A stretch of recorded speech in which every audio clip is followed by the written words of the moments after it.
यहाँ पे ये गेम है जी। अगर आपके पास अच्छा सा मोबाइल है तो जल्दी लोडिंग हो जाएगी। अगर ये मेरे जैसा मोबाइल है तो थोड़ा टाइम लगेगा।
अच्छा जी, ये बन गया मेरे पास ना, मेरा जैसे मोबाइल हुआ तो फिर ऐसे ही होना। अच्छा जी, ये हम हेमस्टर में आए। ये जी हेमस्टर ओपन किया, आप देखते हैं कितना टाइम लेता है ओपन करने में। अगर टाइम ज़्यादा लिया तो हम वीडियो को थोड़ा सा वो करके आपको वही दिखाएंगे जो ज़रूरत है। सेशन 1 ओवर हो गया। कैलकुलेट कर रहे हैं जी, ये वहाँ से कैलकुलेट ही कर रहे हैं। तो मैंने यहाँ से तरीके से आप हम जाएंगे जी गेम में। मैंने कौन सी गेम खेली थी, पिन आउट मास्टर, इसको ओपन किया। पेस्ट रिकॉर्ड हेयर, यहाँ पे जो मैंने पेस्ट कर दिया मैंने और ये रिडीम कर दिया।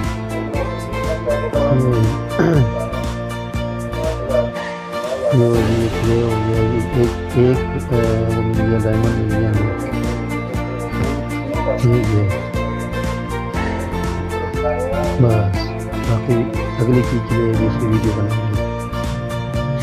इतनी वीडियो काफ़ी है।